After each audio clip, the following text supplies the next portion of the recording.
Welcome to the Nick and Rob Homer Hour, and we have a lot of news ahead. The NFL is going ablaze right now in the free agent season, don't you think, Rob? Well, it typically does. I think this whole legal tampering period is ridiculous. Just go ahead and start the league here on Monday because if the legal tampering only starts at noon Eastern on Monday, how can they have deals completely done by 12:01, 12:05, etc.? So the tampering's already happening with the agents. Just go ahead and get it started and just get it going. Yeah, the NFL is trying to take the worst parts about the NBA and trying to get that into their league, it looks like. But hey, it is what it is. It makes news. What do they say? The NFL is a 24/7 sport, all 360 days a year. So they're doing a really good job with that. We're going to talk about that some. Obviously, we're going to touch base with our Boston and Dallas sports teams. And then Rob came up with a really good idea. I'm a big fan of it. We're just going to talk about what we're excited about in the UFL and what to expect from the UFL for all you fans out there that have not watched it yet. We're going to try to talk you into it and explain it each week before the season starts, one reason at a time, and explain what makes the UFL so great. Yeah, it's going to be fun.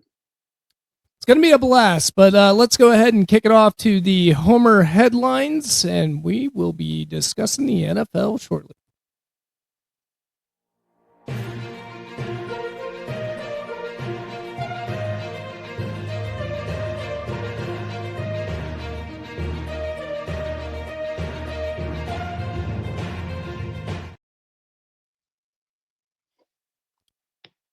Yeah, the free agency is going off, Rob. So what do you got so far? We're going to double team this thing. Well, there's a lot going on. One of the things I'm interested to hear your thoughts are on is what's going on with Brandon Aubrey right now, and it looks like you could lose him.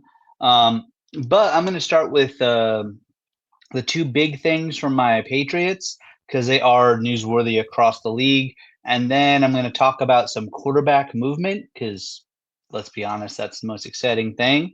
And Mike Evans did something that no one ever thought he'd do. He pulled a Tom Brady, but he didn't go to Tampa. He went somewhere else. So we got a lot to talk about, a lot of excitement, a lot of moving, a lot of shaking. But we'll, of course, start off with my Patriots, who, through the first couple days of free agency, with their $50 million to spend, have not really spent a whole lot. They've mostly left me scratching my head on who they have brought in.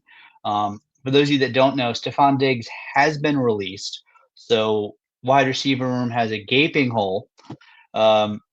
They failed to bring in Alec Pierce. Apparently, the price was a little too high for what they wanted to pay. Pierce is staying with the Colts for something like $110, $116 million. So good for him. He said he wanted the quarterback situation in Indy solved, but it's not solved yet because Daniel Jones knows the Colts need him a lot more than he needs the Colts. They offered him a Sam Darnold-like deal with Seattle. He said, "Nah, how about 50 million a year instead of 30?" Which is absurdly greedy. Like at the same time, though, that only puts him right in the middle tier. 50 million a year would be 13th in quarterback pay, and honestly, that kind of lines up to where he sits when he's healthy. What are your thoughts? Yeah. Oh, Daniel Dimes is blowing my mind. Obviously, you could probably do a little bit bigger deal than 30 million that the Indianapolis Colts are doing. I get that. You got to play a little free agent stuff, and maybe that's what they're doing. They're lowballing, he's highballing, and he's just trying to get the best deal out there. But man, this Danny Dimes thing is bizarre because when I heard 50 million a year, I'm like, I rarely say this. I always say players get whatever you got out there. Go get all your money, enjoy it, and do the best that you can. Danny Dimes, where's the gratitude? You were supposed to be a league backup until you went over to the Colts, and then you won the starting job, earned it. But what are we doing? What are you doing here? 50 mil? He showed he's better than that, and I don't blame him because, again, that would put 50 million a year would only put him just outside the top 10 in quarterback earnings annually. Honestly, a little bit ahead of Mahomes, but I mean, Mahomes gets so many endorsement deals. He's just fine. Um, so I don't blame his agent for doing that when he looks at the market, looks at where his quarterback is. Um, However, if I'm Indianapolis, I say, you know what? We don't know how you're starting next year. So we can front load this deal if you want, or we can back load this deal. But if I'm Indianapolis, I honestly don't want to do more than 2 years guaranteed with like guaranteed money with him because you don't know what's going to happen. We don't know how he's going to pop back.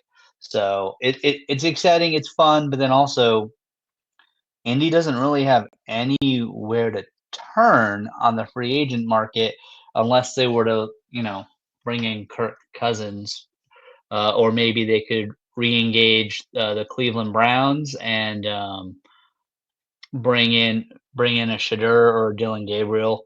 But yeah, Indy's in a tight spot, and Daniel Jones knows it. So we'll see how this irons out. Yeah, I guess that's the ultimate question for the Indianapolis Colts. Can you find something the equivalent to or better than Danny Dimes? I think you And can. maybe not. Maybe not. You think you can? Honestly, at this point, I would just sign. I mean, Kyler Murray's still out there. You got Kyler Murray. You mentioned Kirk Cousins. I know he's a little washed up right now, but if you give him a very quarterback friendly offense, which, by the way, the Colts do a phenomenal job in that aspect. Yeah, they have Jonathan Taylor.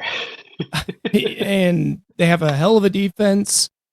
I mean, I don't know. I think this is if a bad time to play hardball for the Danny Dimes if crew, I'm but Kyler we'll see. Murray, unless because I'm surprised the Minnesota thing hasn't happened with him yet. So if I'm Kyler Murray, I'm calling up, have my agent call up Indy and say, go ahead and just pay me the league minimum. I'll come out here on a 1 year, 2 year deal, show what I'm worth, and then go get a bigger deal. And the Colts can say, bye, Danny.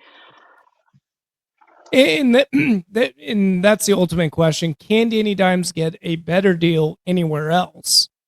I don't think he can.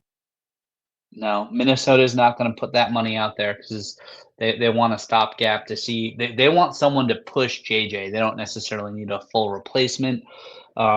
Cleveland can't give you that kind of money because they still get Deshaun Watson on the roster. Um,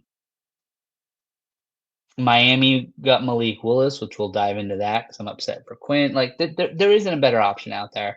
But anyways, I did totally segue away from my Patriots because this Danny thing Yeah, is so fun. I'm sorry. No, it's Yeah. I fine. got No, excited because too. I went there because of the Alec Pierce thing. So the Patriots have signed Romeo Dubes to be their eighth wide receiver, number 2, apparently. I don't like it. I was never a big Dubes fan. I really wasn't in Green Bay, but maybe it's because Green Bay didn't have a great system for him.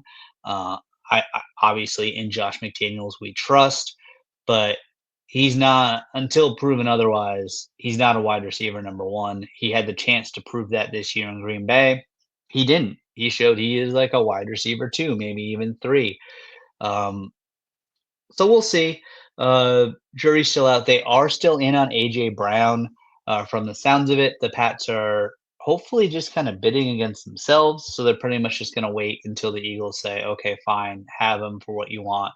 And we're not going to have to overpay. It sounds like AJ is quite happy to be reunited with Mike Vrabel.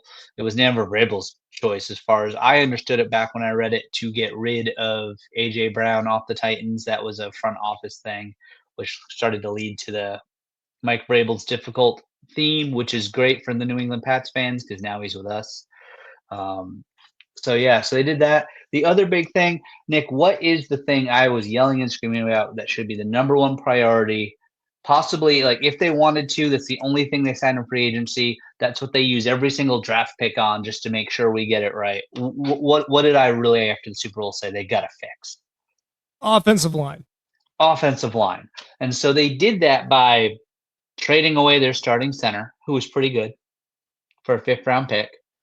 But apparently they're going to move over one of their rookies, Wilson, who started at guard last year. Apparently, he's more of a center, and they're going to go ahead and they're going to move him to center. He's going to be the starting center.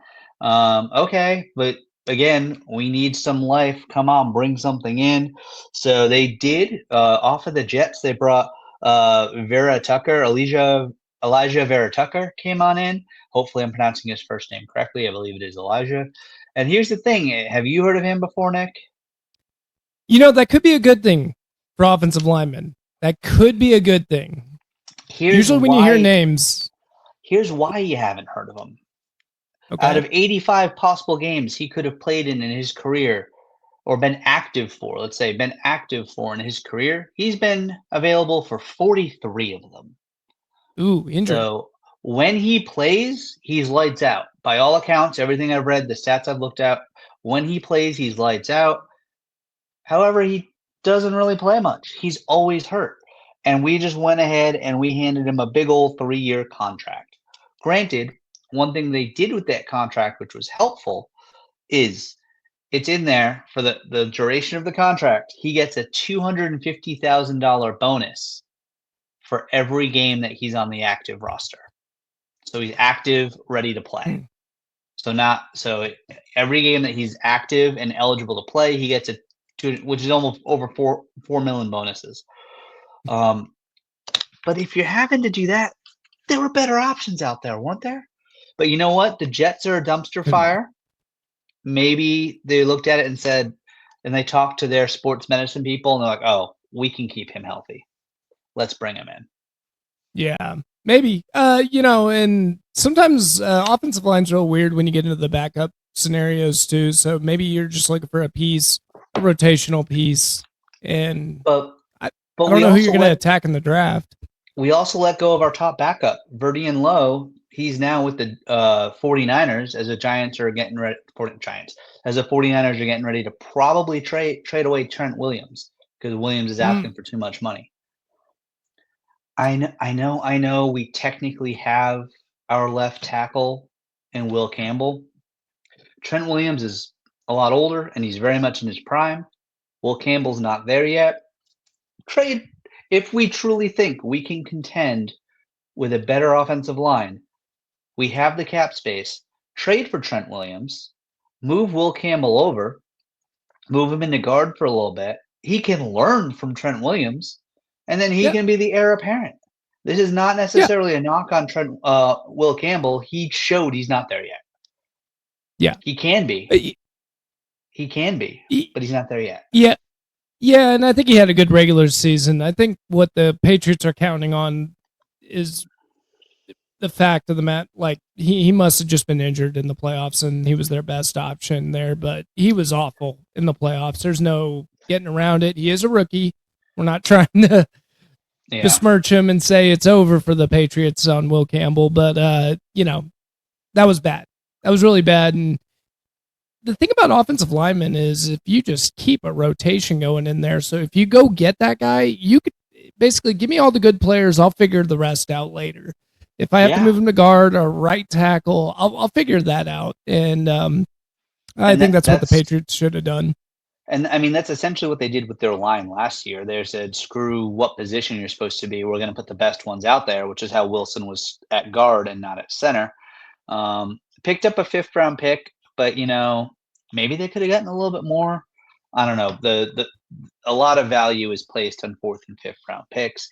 But, there's also a lot of value in this draft towards the middle to top of the first round in quality offensive linemen, and the Pats aren't there. So are they going to put together a move to move up there? We'll see. But so far... You might take You might take one of the Cowboys picks. Yeah, maybe. That'd be great. That would be great contact. That would be great content for us to do that. But right now, I am underwhelmed. I still trust my front office. I still trust in Vrabel. We trust. But right now, they're at a C-. Yeah. They're acting very strange because they should. They got money. I was going to say I don't check their cap. I didn't really keep too much of an idea on that. I just know Drake May is still on his rookie contract, so you don't have to overpay a quarterback. I don't know any other position that you just have a ridiculous top paid position player out there, and you should have plenty of cap space. You guys can't money whip anyone in the Drake May window, like anybody. And Yeah. then that's what I find a little bizarre for the Patriots. Like the time to strike is now to get free agents without worrying about the cap hit. And hey, you know what? If they can bring in AJ Brown, I'm bumping their offseason grade up to a B plus. So Yeah. so now, anyways, off my Patriots. You're all like, yeah, Rob, shut up. Talk about the rest of the moves. So the other things, I'm scrolling through the newest stuff for today. So far, nothing too exciting. It does look like the Panthers are completely remaking their offensive line, which is good for the Panthers. They bring in a bunch of guys. The Commanders are trying their best to steal away Kayvon Chason from the Pats. Hopefully, we can hang on to him. The quarterback move we've all been waiting for, Nick. We've all been waiting for it. Teddy Bridgewater. Maybe not. He's going to stay with the Lions. I was worried about that. I know you were worried. I was worried about that. I was worried about that. Woo! They got their backup. Good. The biggest move we've seen so far happened pretty quick, and it was surprising to me because everything Miami has done has said we are tearing down, we are full rebuild, we want a top 5 draft pick next year. We're strip it to the studs, rebuild it under a new vision, under a new coach, which is acceptable. You would think that means, okay, Quinn Ewers, you're rolling with him, and maybe later on in free agency you bring in a Kirk Cousins if he's still available. You bring in another veteran that may have been cut to pair with Quinn, but you're not worried about winning games. You get to see what Quinn's made of, how he can handle everything. No, instead they went and they signed. I mean, it was a short-term deal. I believe it was for only 3 years. Let me scroll out and find it. But they go ahead and they bring in Malik Willis, while also, of course, paying $90+ million for Tua to play elsewhere. So very, very interesting with that. So the deal for Malik Willis, there's so much going on. My goodness, I'm scrolling and I am scrolling. I don't have the contract. I have the pickup. I don't have the I don't have the contract for Malik Willis, but I see the pickup. It can't be much. Yeah, it's 3 years. It's not a ton, which is surprising because you'd think like his agent would have really gotten the market moving on him and gotten a bidding war between teams like Minnesota, Miami, Indianapolis, etc. Because that's like Indy could have very quickly just pivoted and given Willis more money and said, "See ya," to our boy Daniel Jones, but they didn't, which was super interesting. Instead, so you sign Malik Willis. It seems like you're saying we want him to be our quarterback for the future. We want to win games, but that's not what they did. That's not what they're doing everywhere else on the roster, which is just really, really shocking. I'll tell you one thing: the Tua thing cannot get skewed over. You're telling me that guy was so bad for your locker room or whatever the case may be that you're willing to pay $99 million just to eat it? You just ate it by cutting him? And I mean, also no one was going to take him. The best scenario would have been doing a flip, which now that they signed Malik Willis, I'm like, why didn't they do this? Do a flip with Arizona.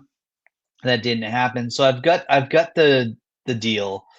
It's 3 years, $67.5 million. So you're paying that kind of money. Unless something dumb happens, he's going to be your starter for this season. But remember, we don't have a lot on. He was, every few years we get a guy like this. Kevin Cobb back in the day out of Philly, the Arizona overpaid him. Matt Flynn from Green Bay. Seattle overpaid him and then immediately ended up starting Russell Wilson when a rookie Russell Wilson that was drafted in like the 4th or 5th round beat out Flynn in training camp. Yeah. Brock Osweiler. I remember. Houston gave him a ton of money after what he did in Denver, essentially leading Denver to a Super Bowl that then Peyton Manning started when Manning was not very healthy. And then obviously we know that Osweiler ended up being traded essentially for nothing to Cleveland because Cleveland back then was like, we have the cap space, we'll just take them from you, and like they got a pick out of it.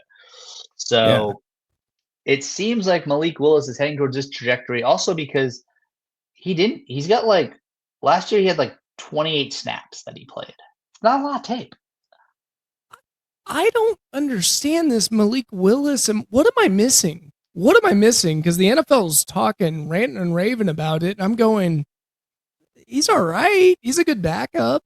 What? Am I missing something? Like, is he supposed to be a hidden stud? I don't get it. I don't get it. I don't think he's worth that much money. I'm right there with you. You got to pick your poison here, Dolphins. Are you tanking or are you not tanking? And that puts him in a weird position because he is a solid backup. I'm not denying that. I just don't think he's your game-changing starter, and I would rather go with Quinn Ewers over Malik Nabers. I don't even think the job's guaranteed. Right. I would agree, especially when you look at it and you're like, we're not. But at the same time, I guess the logic is you're trying to make sure you keep A-Chain and Waddle happy because you proved you didn't want to let go of them. And I guess this was the move to do it. But also, Miami wasn't that far off at all. You didn't have to tear it down to the studs like they're choosing to do.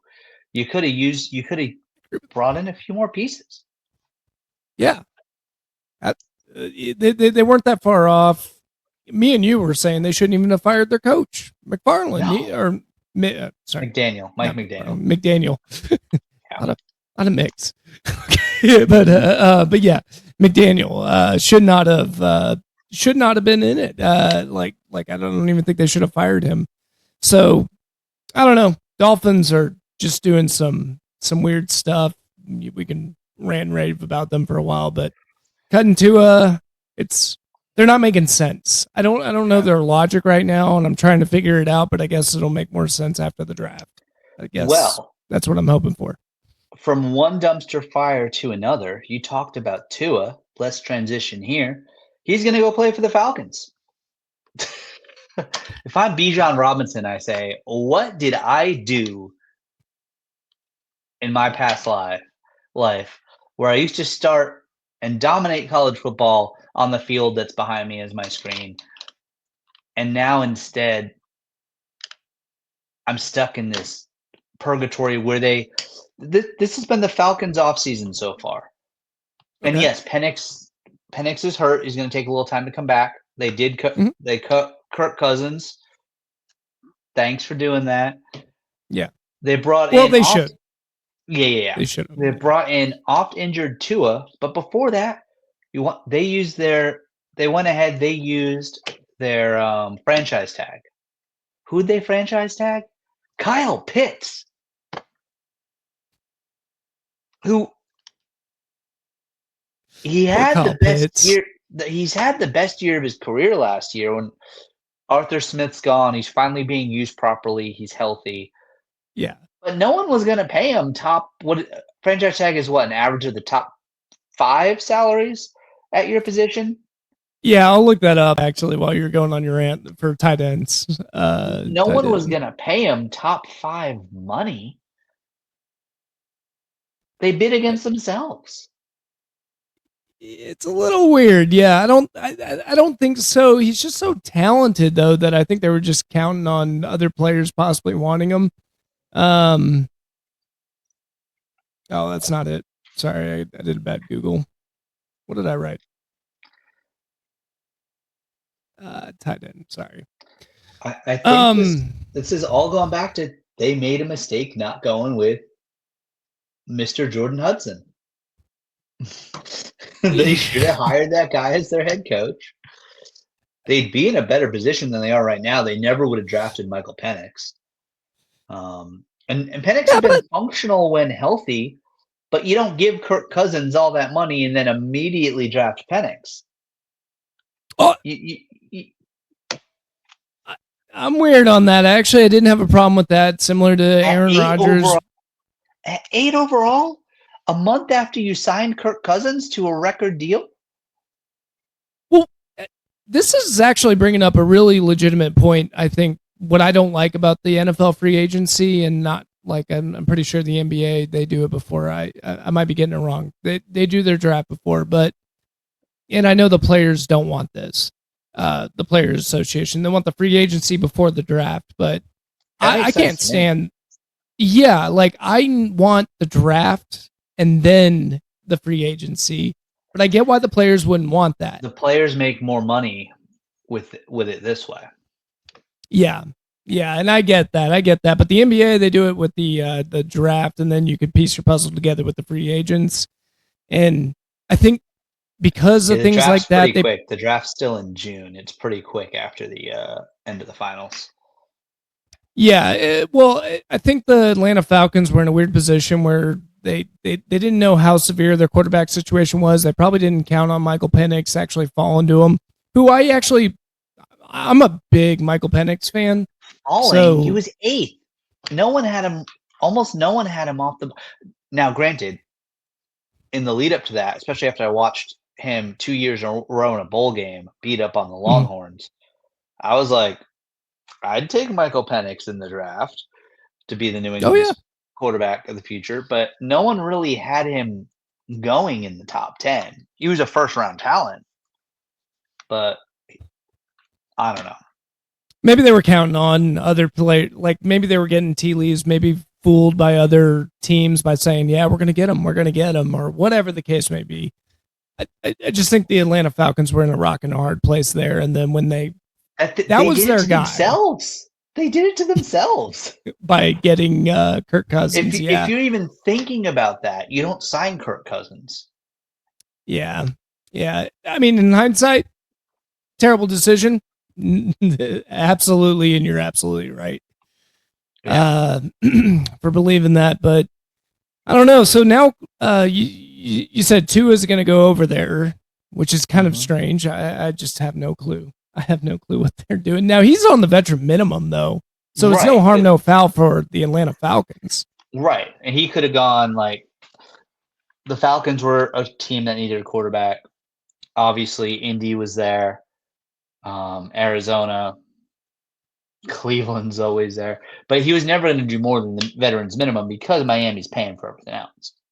Yeah. $100 million. I can't believe it. I cannot believe they cut him for that much. He must have been that bad. He must have been that bad in that locker room for them to say, "Oh, he sign the check, see ya." And I think a lot of it's because of all the hits that he's taken. But we spent most of the season essentially mocking his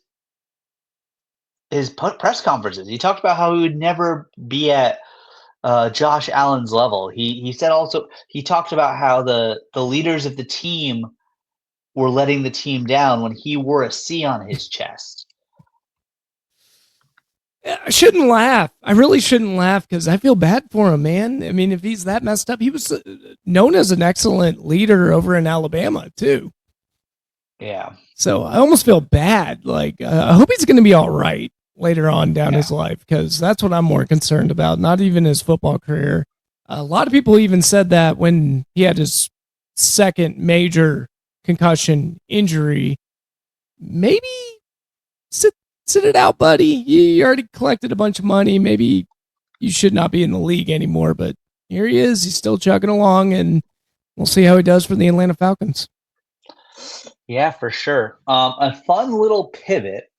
I know we've been talking about quarterbacks. We have another reclamation project that I think is fascinating.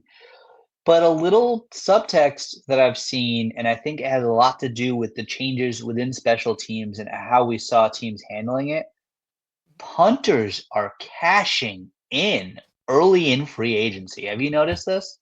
I have not. So what you got on that, actually? I have not seen that. So far, Jordan Stout who was with the Ravens, he's staying with his boy John Harbaugh. He has signed a 3-year, $12.3 million deal, making him the NFL's highest paid punter, and of course, reuniting him in there. And I think a lot of it, you could argue Michael Dixon could have been the Super Bowl MVP with what he did for Seattle. And I think a lot of people are like, wow, with where the kickoff rules are, with position play, with kickers being able to kick 60, 65-yard kicks now that they can massage the balls all they want. YouTube, I'm talking about NFL footballs. YouTube, footballs, NFL. All of a sudden now, field position has mattered more than it's mattered in a very long time. And Michael Dixon showed what you can do with field position and how you can dominate it. And so we've got that signing. I'm trying to pull up a more. Oh my goodness! I'll tell you one thing. Let's see. The Bills have signed a punter as well. We've got. They re-signed their punter to a 1-year deal, and I'm trying to find it right now. The New Orleans Saints also did a big punter signing as well. Punters are cashing in; they're making money, which is so strange because I was just looking at an article today talking about the fourth down conversion rate. So back in 2014, teams didn't go for it on fourth down more than 50%. If you went over 50%, you were like considered psycho, and the only one that did it was John Harbaugh, which is crazy. Now the bottom of the league is still above 50% in going for it on fourth down. It's just the way it is in the league now. And still, punters you think would be the guys that would pay the price on that have not. And looking at the way the playoffs went, especially on the AFC side, looks like we're going back to more field position play, hardcore defense, and the defenses are catching up big time with the offenses. And which is I guess, great. Yeah, I like it. Oh, I love the art of. I remember when the Kansas City Chiefs beat, who was it? The Denver Broncos, 52-49, and it was announced on national television: offenses are dead. Or no, defenses are dead. And I remember going, no, I watch a lot of NFL. These coordinators get paid too. They're going to find a way to stop this somehow, some way. Bill Belichick was a key to that, by the way. Playing a nickel coverage with the defensive tackles, using them as the main force, not the defensive ends. And now we're here. Now we're at a point where the defenses have caught up. They're playing better, and now it's up to the offenses to come up with some new schemes and things like that to beat them. So good on you, punters. Pat McAfee somewhere is smiling right now, I'm sure, because he always said, and then who was it? I forgot the guy's name, but that said that kickers are people too. I forgot. It's a famous NFL analyst, but yeah, whatever. That famous quote is applied to the punters. Congratulations to the punters. I'm glad Rob just jumped in. We'll go ahead and just post this real quick. We got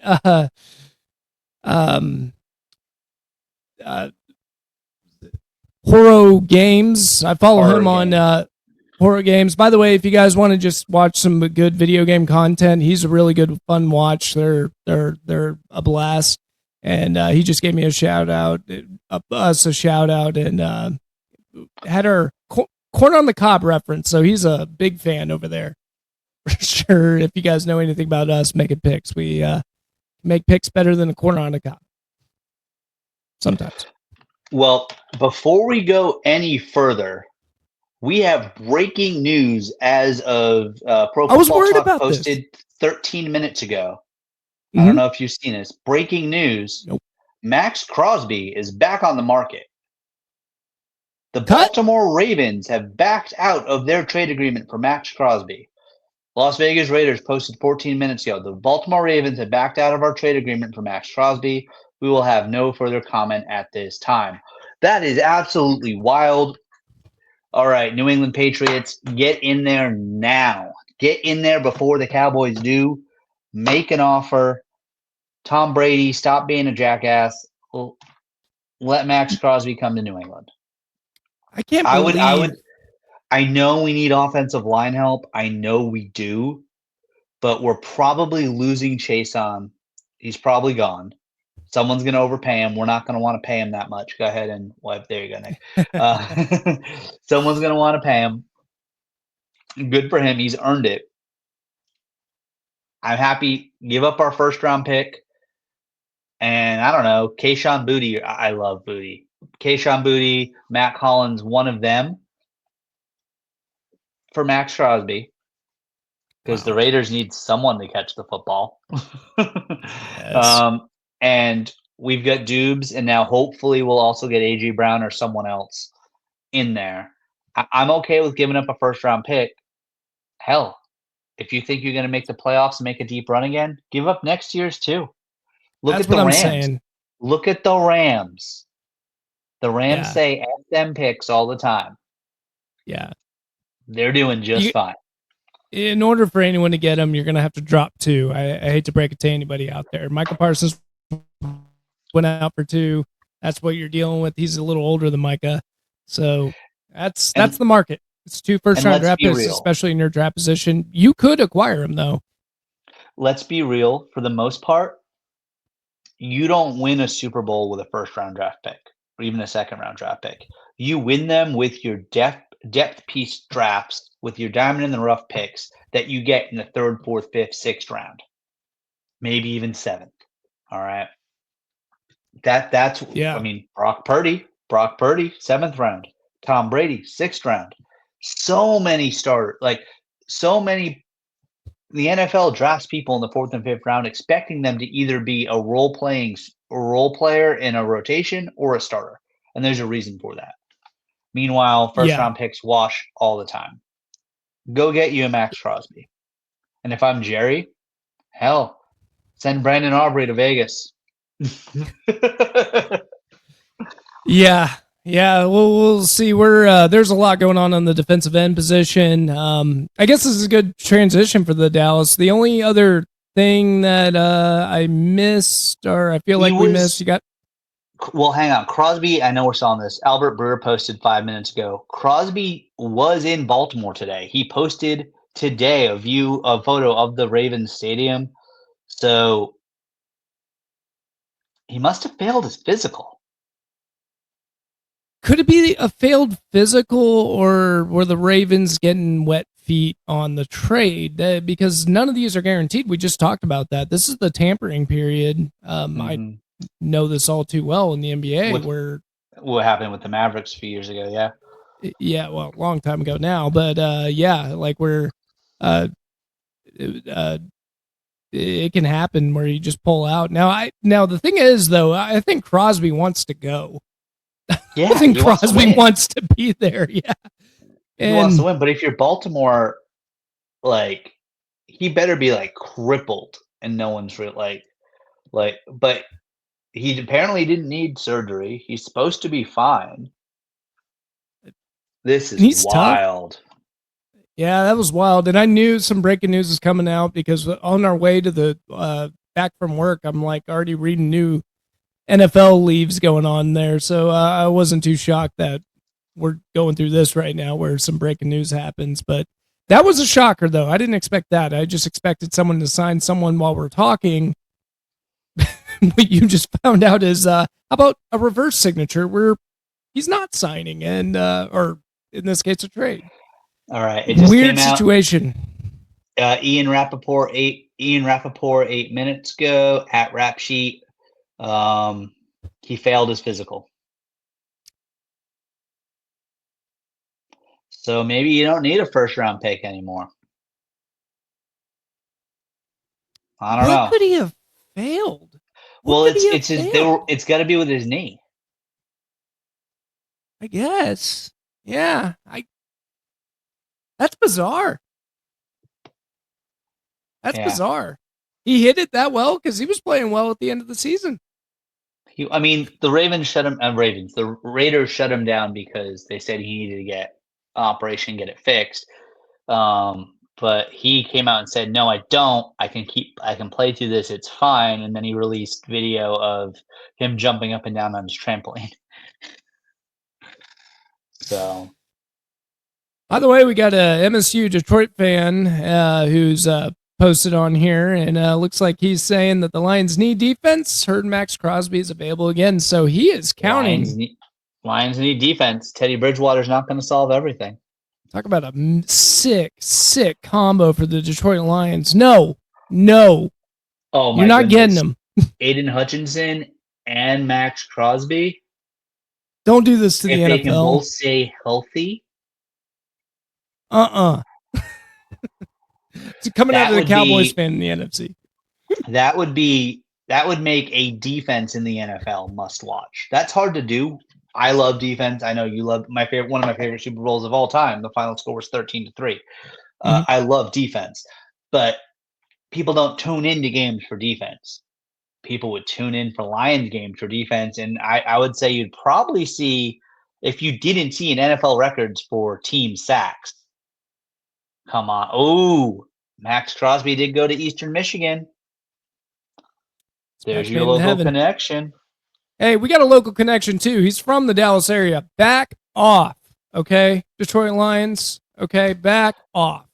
I think the Pats also have a local connection. I'm pretty sure he set foot in New England at some point in his life. No, possibly even in the stadium. I think he was in the stadium week 1 last season. He probably played. He wanted to see what it was like. Yeah, he probably played Boston College. Maybe that's the best you got. The Raiders beat New England in New England week 1 last year. Oh, I got you. So that's the connection. You got to find a connection to get it done. And he liked it there, according to reports. Right? You know. MSU Detroit fan, thanks for joining in on the chat. Get your friends over here. Get them joining in too.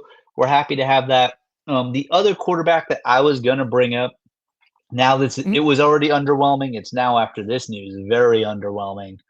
Geno Smith's going home.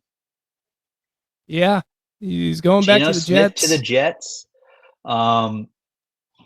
At this point, with what the Dolphins and the Jets are doing, the Pats and the Bills one of them could stumble to 7 wins. They could both stumble to 7 or 8 wins and still be 4 wins clear of the other 2 teams.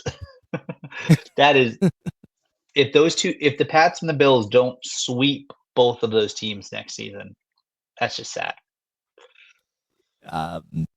Weird pickup, but it was a late round draft pick. You're just looking for a quarterback to play right now. I think the Jets are counting on getting someone in the Fields draft. Man. Your boy Fields. And the Jets they've been very, except for this Geno Smith trade, which was essentially for a 6th-round pick. Mine as well. They've been going all in on defense, not surprising with Aaron Glenn as the coach, and with the fact that they, kept dropping footballs and couldn't catch an interception all season. So they're dialing up the defense, and, they're doing that. Breece Hall, though, did make some comments with all the money flying around, and he's like, where's the help on my side? Well, Breece, you got Geno. You got Geno. Yeah, you're good to go, bud. To be fair to Geno, Pete Carroll brought him in for a reason. Geno balled out in Seattle in a reasonable structure. Where Geno Smith has failed has been with the New York Jets. Who's the last quarterback other than Chad Pennington? Question mark, that's been moderately successful for the Jets. I think Aaron Rodgers does not count. Brett Favre for half a season before his elbow or something blew out. I forget. They didn't get the Minnesota version. Yeah, no, I think he went to Minnesota to a good structure, a good locker room, got healthy and balled out. I think Joe Namath's their last truly functional quarterback, and that's saying something. So yeah, if I'm Breece Hall, I'm going, guys, can you just trade me? You can get a 1st-round pick for me. Speaking of running backs, though, Kenneth Walker.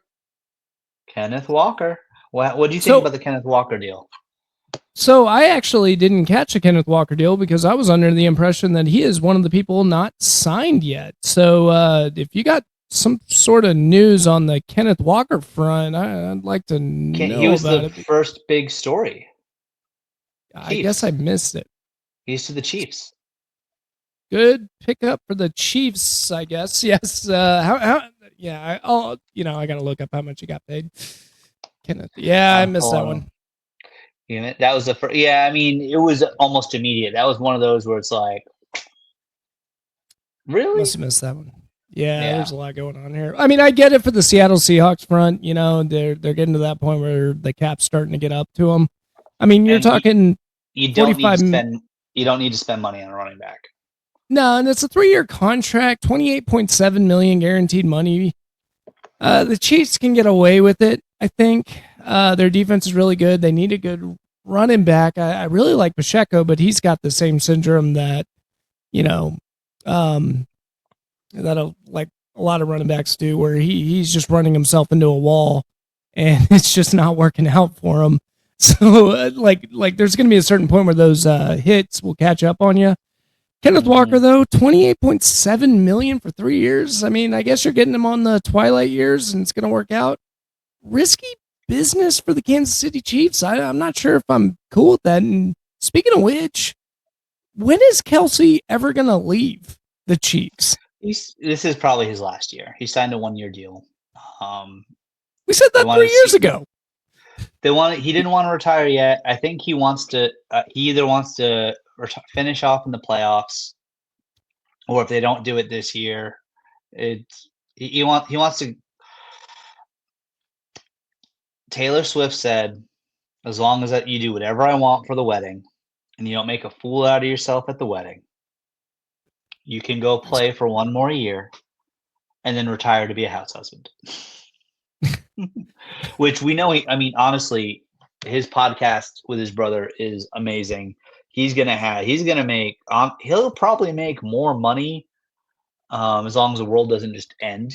He'll probably make more money in media than he ever did playing.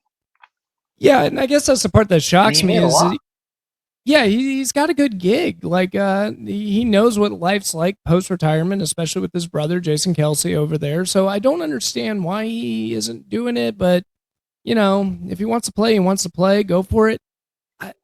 I'm telling you though, he looked pretty bad last year. He looked relatively slow. Sorry, Taylor Swift.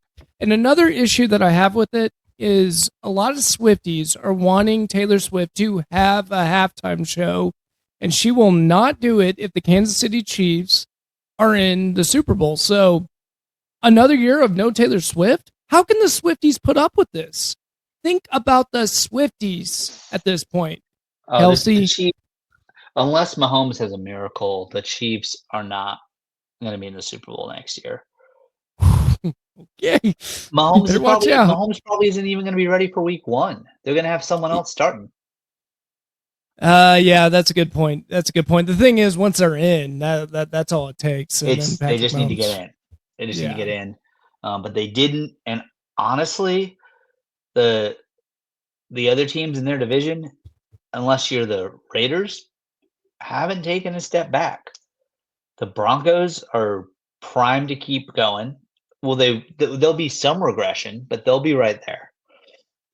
The Chargers, the offensively challenged Chargers, brought in Mike McDaniel. They're going to be just fine. That's a good pickup. Honestly, right now, I would put the Chiefs as the 3rd best team in the AFC West.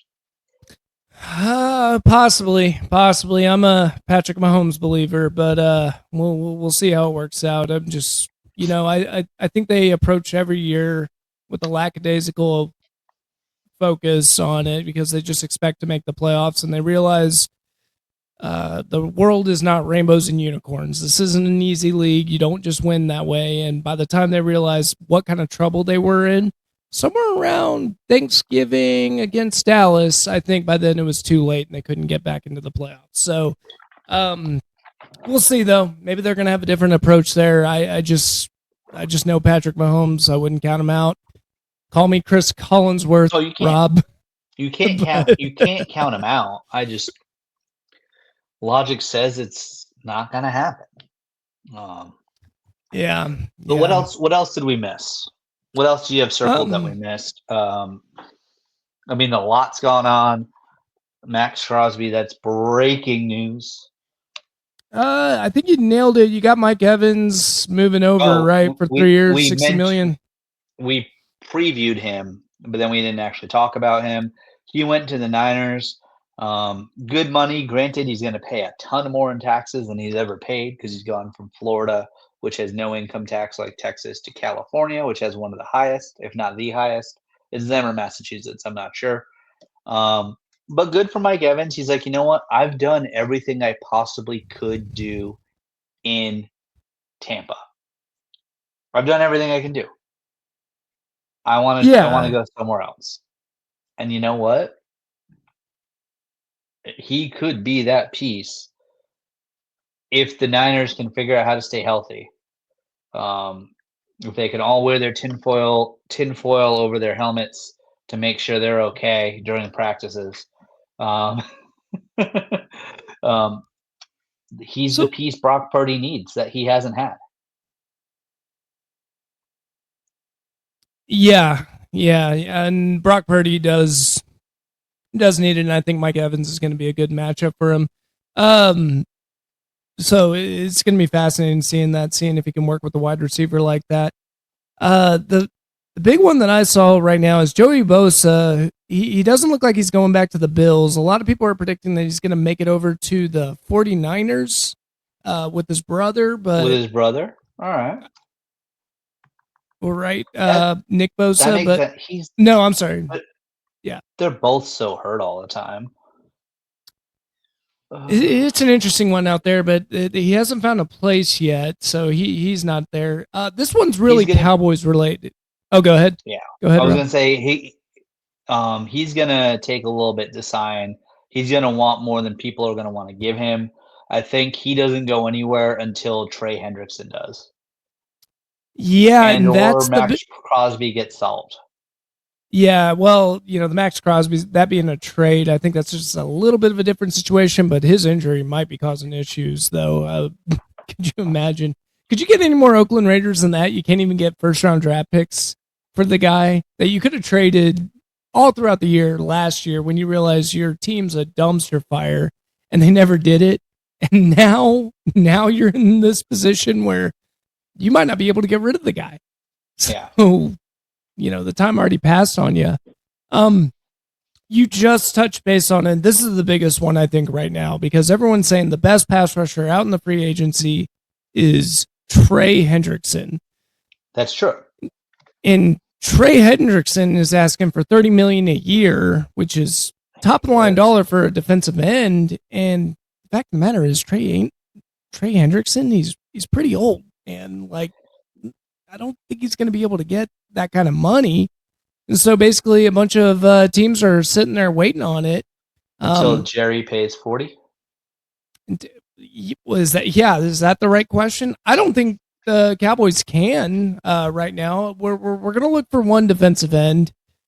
Could it be Bosa? Could it be Trey Hendrickson? I'm not too sure, but we already did acquire a pass rusher from the Giants, who was their first round draft pick, the same time Micah was a first round draft pick, but he hasn't worked out as great. He's a great pass rusher at stopping the run, but he's not as good at getting sacks. He's got 46.5 sacks in his career. But Rashawn Gary, we traded for a 4th round draft pick, just trying to get a solid piece on the defensive end.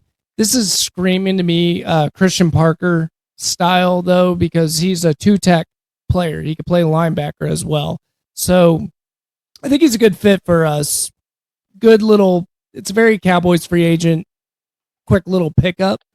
And I think it's a good piece. The question is, can we get Trey Hendrickson? And rumor mills are all over the map saying that the Dallas Cowboys are the favorite target. And I'm waiting for the dart to land on the freaking target, but it just doesn't seem to be happening right now. I could just be in Twitter zeitgeist full of Cowboys media, so maybe I'm just going insane here, but all the tea leaves seem to be pointing in that direction, at least from what I'm seeing. It could be my little zone here. What do they call that? Echo chamber. So that is a possibility, but I think it would be a really good pickup for the Cowboys. Why not? If you're going all in, Trey Hendrickson's a great option for you to take advantage of and get him onto your team. Yeah, for sure. But Jerry loves to say he's all in, and then he doesn't actually back it up. He knows how to hype his fans up. He knows how to hype people up, and then he falls short. It's what he does. It's what he's done for 30 years. Jerry Jones can't win without Jimmy. Bill Parcells couldn't win without Bill Belichick. Jerry Jones can't win without Jimmy. That's how the world goes. I agree with you. They should sign Trey Hendrickson. I don't know if 30 mil is the right number when you're kind of. I mean, they've restructured Dak, they've restructured CD, but they're doing those restructures because they're trying to bring in Pickens, who yes, he makes that offense unbelievably all-time elite. But I don't think that was a wise use of their resources to franchise tag him. I've been saying that the whole time. I know you like the move. You want them to keep Pickens. I thought it made sense for them to let Pickens go and then use that money elsewhere because you can always bring in another stud young wide receiver, even as late as the 4th round, with the way college offenses are now. But Pickens and Dak have a chemistry, so I get that. And it's a wide receiver that you have to have that kind of chemistry with because George Pickens runs his own routes, period, end of story. He just does. And it's not out of being a bad player or a bad teammate. George Pickens runs them because he knows this is where I'm going to be open. Obviously, he follows the schematic somewhat. If it's a slant, he's going to run the slant. It's just a matter of, am I going to go under the linebacker or above the linebacker? I'll make the choice on that. And having that kind of connection with Dak was unstoppable last year. Yes, he had that one. It was. It's a beast of a move. So when you find that kind of combination, and by the way, speaking of off season, did you see what's going on with Dak in his marriage? What's going on there? No. Is he getting divorced? It's not looking good. So the point is, get him a wide receiver. Okay, by the end of this, and if George Pickens is it, it's it. But if you guys haven't kept up with Dak Prescott's marriage situation, definitely take a chance to look at it. We don't know if it was Dak committing adultery or her or whoever. We don't know. We don't know the case. But right now they are in a big dispute. The wedding is called off, Rob, and that's his baby mama. So it's really interesting. I've heard rumors that she didn't want to sign the prenup, and that's why they broke up. I don't know what's. They've been together since college, right? Yeah. Some weird's going on. They're definitely not together. She had earned not signing that prenup.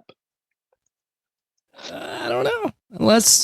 But she's accusing him of cheating on her. So I don't know. We got a lot of weird things going on. The point is, Dak needs a constant. And if that constant is George Pickens, get that man over there to help him out. And I think you want to know where I put George Pickens in the wide receiver column? I like him better than CeeDee Lamb. That's how much I like George Pickens. He's that good. He's that unique at running a route. I've never seen a wide receiver do the stuff that he does. And I find it very fascinating, very fun to watch, and a reason why he ended up getting more yards than CeeDee Lamb. It wasn't by happenstance. I just think Dak Prescott knows how to work with the guy, and George Pickens knows how to be a smart wide receiver. Is he psycho? Goes with intelligence, I think. And you just have to kind of figure that part out. But the man loves the game, and I love the way he runs his route. So give me George Pickens. If you had to pick only one on your team, you want Pickens, you trade CD. If I had to, if you held a gun to my head, I would go with George Pickens over CeeDee Lamb. Nothing against CeeDee Lamb. I like CeeDee Lamb, but George Pickens has got a little extra something that I like, where he knows how to go slow on a route, then quickly hit a burst of speed that tricks defensive backs like no other. He's a fascinating to watch, and I feel really bad because when he was over in the Pittsburgh, I didn't respect it at all. I just thought quarterback can't get it to him. I don't know, and he's a fiasco. Quarterback though. Now that I see him paired with a good quarterback, I'm going, holy crap, this guy's a hidden talent. Like, he's not hidden. I mean, everyone knew he was talented, but this guy has something that I don't think a lot of quarterbacks respected, or you had a good enough quarterback to respect it. And now that he's paired with Dallas, I'm going, he's something else, man. And you got to do whatever it takes to keep him in. By the way, the franchise tag, it's just a franchise tag. You got to play something while you're in trade negotiations, or not trade, I'm sorry, contract negotiations with who happens to be Todd France. That's Dak's agent. Not good timing. No, I'm sorry. He's Micah's agent. He's got Micah's agent over there, which is, it's going to be touchy. I don't know how we're going to pull it off, but that's just part of it. You got to throw the franchise tag. What I'm scared of is coming this time in August, the negotiations are going to be ongoing, and Jerry's going to do what he does, where he badmouths a wide receiver, and then the agent goes back at him, and they keep going back and forth until something happens. But I think we're going to end up signing him. I'm just going with a hunch because I got it wrong with Micah. No one else will pay that much for him.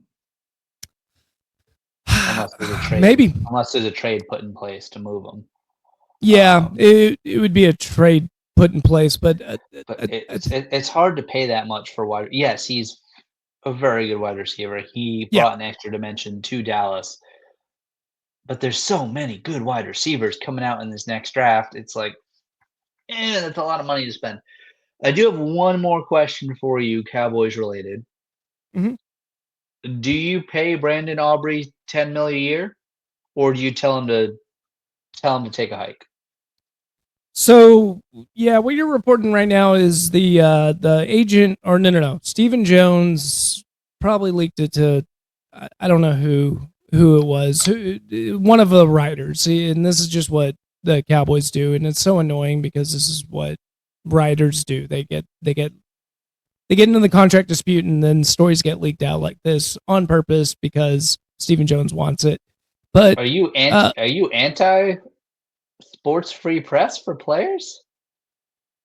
I just find it annoying because I'd rather Stephen Jones come out and say, I offered him $10.5 million and he said no, instead of they're never having to do that. That's why we have reporters doing their jobs. But we know what's going on, and that's what annoys me. That's what the reporters are supposed to do. They didn't offer him $10.5 million. They offered him $7.5 million, and he said, "I'm worth 10." Yeah. So that's what's going on. By the way, so they offered him $7.5. It was actually $7 million. He had to correct himself. By the way, it wasn't $7.5 million, Rob. It was just $7 million. Like that matters. That matters. That matters. Like that matters in this whole thing. So for kickers that does. We offered him the highest paid contract. We don't know. Yeah. 500,000 is a lot for a kicker, but ultimately we offered him supposedly the highest paid contract. How much is guaranteed? We don't know. How much bonuses and incentives and weird little things out there? We don't know. And the agent comes out and then basically says, that we were looking for. No, I'm sorry. Stephen Jones and the crew came out and said they asked for 10. I don't know what's going 10. on. We're not giving him 10. He's a kicker, not 10. Are 10? You all in or not? He's the best kicker in the NFL. I'm not. You're getting the highest paid. I love you, Brandon Aubrey. I love you, but this is exactly what the team's trying to get me to do, and that's what I don't like about it. It's like forcing you to turn on Brandon Aubrey and try to make him look like a bad guy. Brandon Aubrey's not a bad guy. No, he's worth $10 million. With the way the rules have changed, he is worth $10 million. He's an automatic 3 points. And it's only 10 mil. So if he falls apart after next year, it's nothing on your cap. because you're going to sign a kicker for the league minimum and move on. The key here is he doesn't have leverage, and that's the biggest issue. We put tenor on him. He doesn't have leverage. He does not. You're telling me that there are not 5 or 6 NFL teams out there that won't walk out and pay him at least $8.5 or $9 million a year? If they pay him $8.5 or $9 million a year, one, he's a restricted free agent, and we put tenor on him. So he is. If someone has to pay him, yeah, they give up a draft pick with the way the second round are. He's worth it. He's automatic 3 points from 65 in. He's automatic 3 points. Well, hey, he possibly is, but if I'm look at it through the Cowboys' perspective, just look at it through the Cowboys' perspective.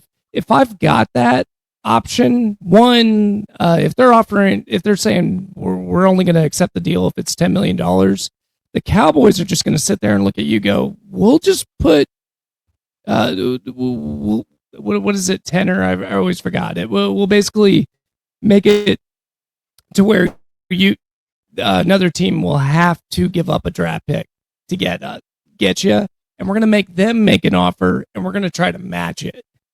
So that's what the Cowboys are doing. They're just waiting. They're just waiting for someone to make that offer, and whenever someone makes that offer, they're probably going to match it and then keep them. And I guarantee you, it's not going to be $10 million.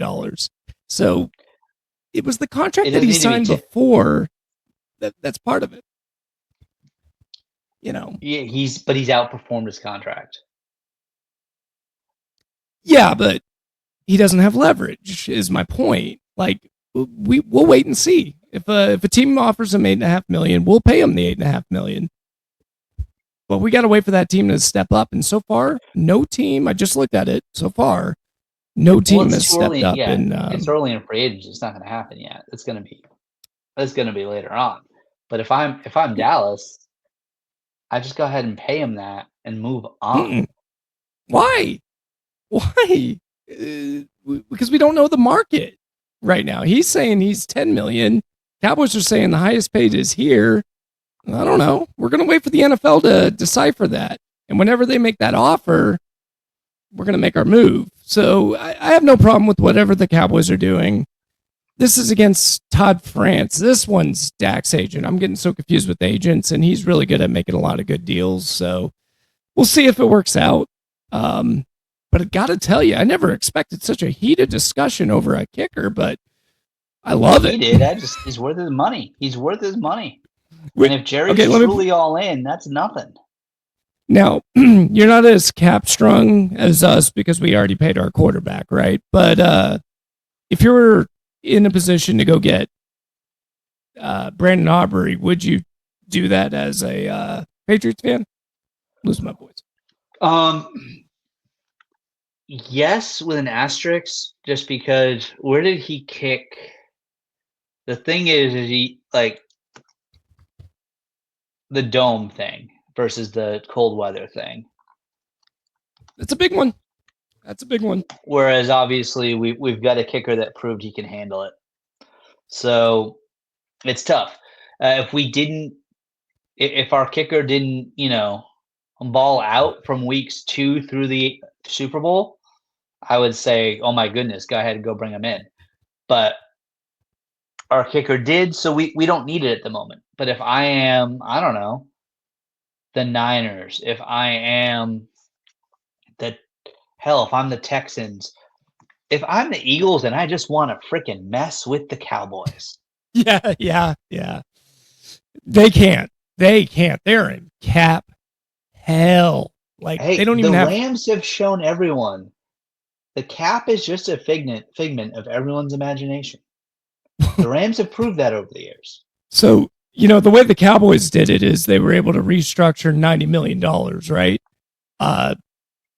Eagles cannot restructure. They're done. They're at the bare minimum. They're at what the Cowboys will be here in the next 4 years.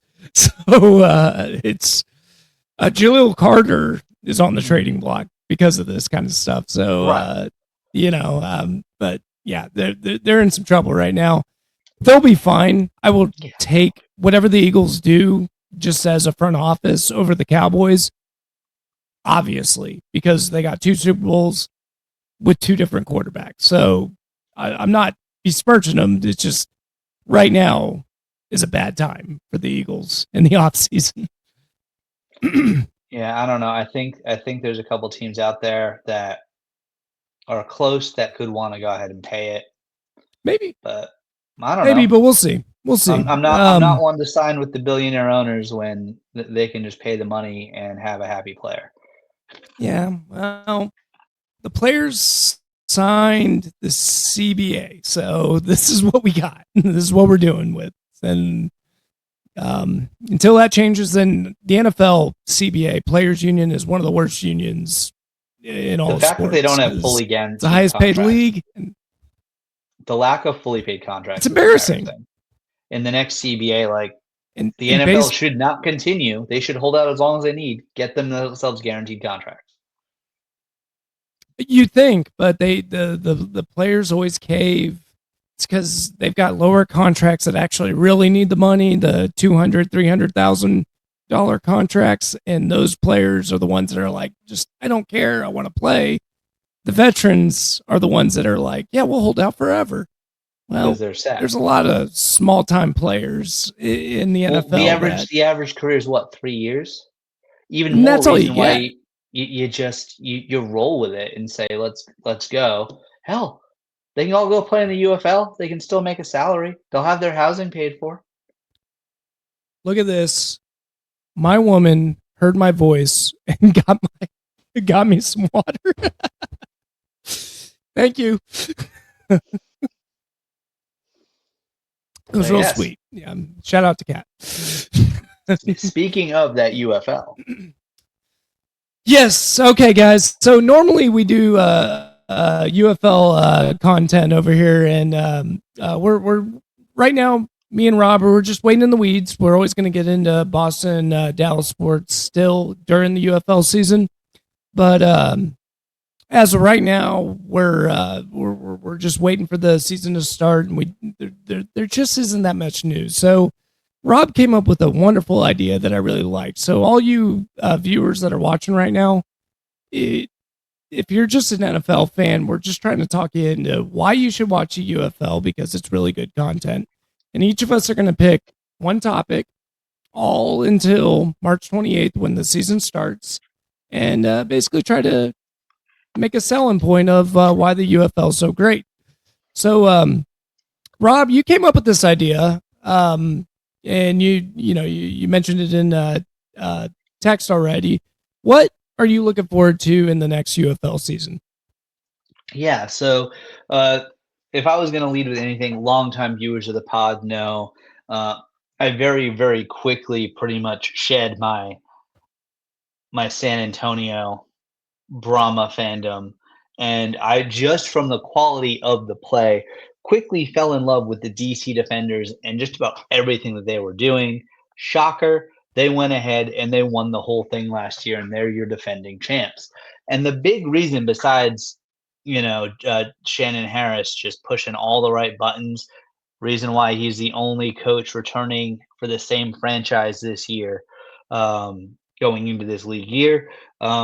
He pushed all the right buttons. He made it happen.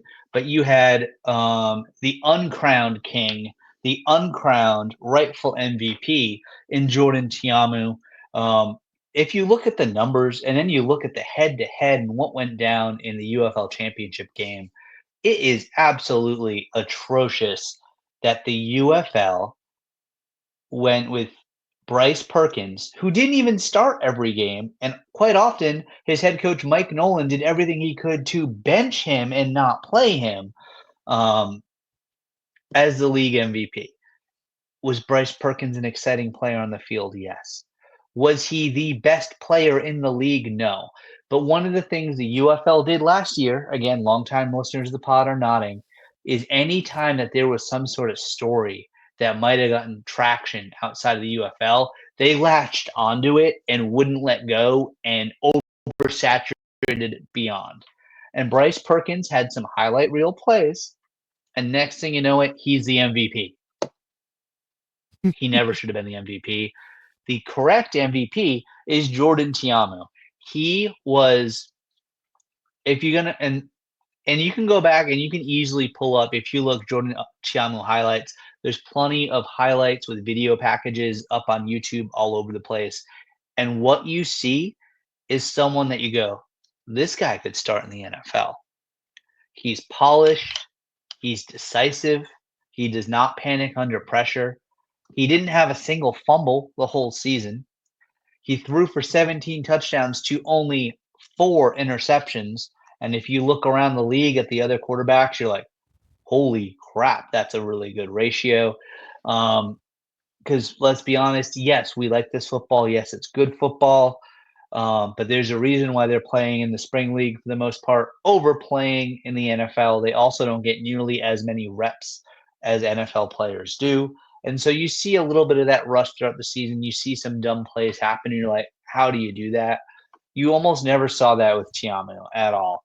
He was poised. He could throw a dart through a window and hit a target. And unlike other teams, looking at San Antonio, where their receivers couldn't handle the ball and just kept dropping it, that didn't happen in DC. He had decent enough receivers that they could actually bring in a catch. And they were, those of you that are NBA fans, there's always a joke about league pass teams. You get the NBA league pass. Who you want to pull up and watch because they're really exciting. Last year, you'd say probably Oklahoma City Thunder were one of those teams.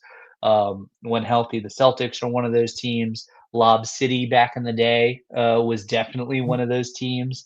The league pass team for the UFL last year was the DC Defenders.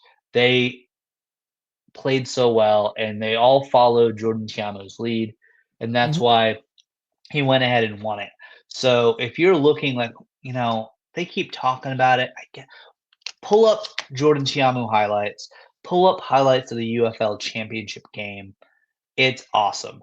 Now, one of the things that frustrates me often that we talk about it with the UFL is it's hard to pull up stats. You can't go anywhere and pull up game-by-game stats on any official UFL sites for Tiamu for last year, which is mind-boggling. You think you could. They just pretty much will pull. Yeah, even on the DC Defenders website.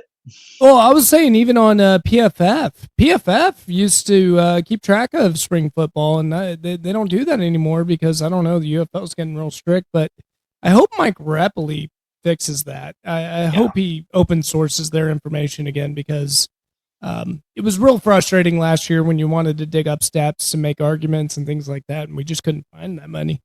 Yeah, which is really, really tough. I mean, even I can't, like, I'm on the DC Defenders website right now, and I click on Jordan Tiamu's bio, and it's like, it finally popped up. So his stats for last season, all right. His stats for last season, regular season, he played in 9 games.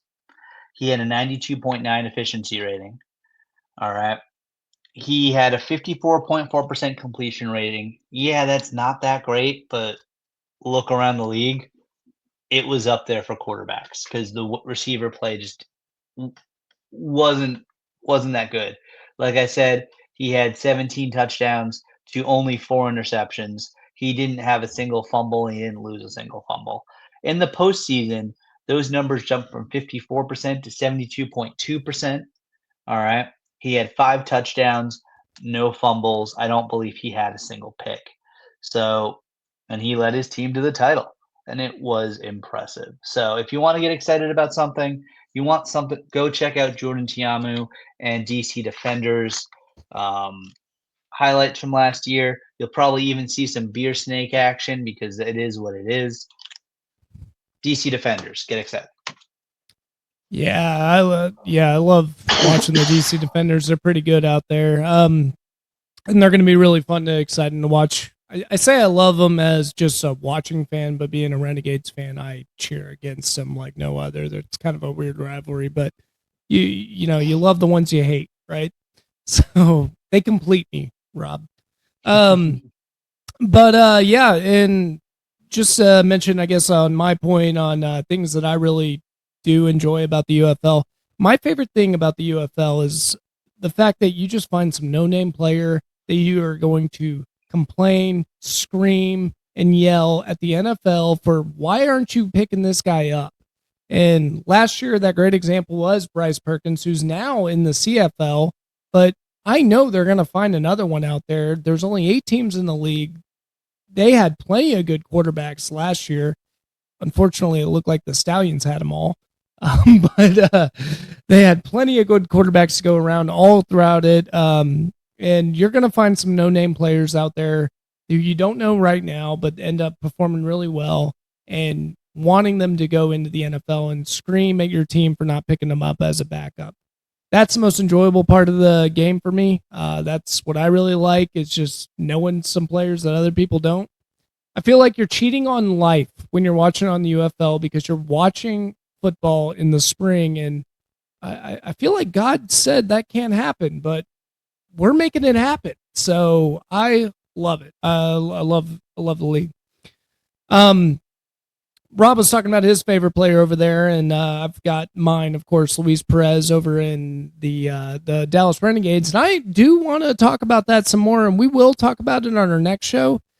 Just keep on the lookout for all the 47 listeners. I'm going to be shooting out an article here really shortly, probably release it on Friday. That's my prediction. Basically talking about the changes that the Renegades are going to be making. And then we're going to talk about that article because I'm self-centered and I want to talk about what I write. So it should be a lot of fun next week, and we'll do a little bit of a deeper dive on Luis Perez out there as well.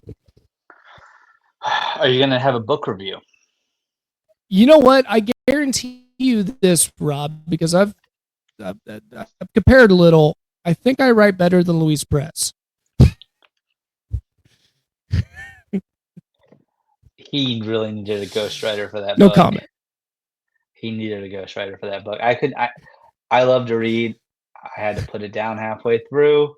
It honestly felt, and hey, he's a great story. He's an unbelievably good spring quarterback. He wins. I felt like I was reading like a junior high person writing a book, maybe elementary. I don't know. It was rough. But he's a winning quarterback. There you go. Yeah. Yeah, Rob, not a big fan. We were supposed to review that book, and then Rob just gave me the, don't do it. Don't do it. Just save yourself some time. So I did. But hopefully my article's better. We'll see. Rob, if it's not, let me know. But it should be a lot of fun. Better. It will be better. Okay. I've read your articles before. It will be better. Okay. Well, it should be released on Friday, and we'll definitely talk about that some more. And, of course, Luis Perez is going to be a topic of conversation with that because that's my boy. I just love me some Luis Perez out there. For now, though, Rob, we're getting to an hour and 30, and we appreciate the audience staying along. And thank you guys for following us. Feel free to like and subscribe. But, Rob, if they're not watching us now, where else could they watch us? Yeah, for sure. And if you found us on X, thank you so much for following us.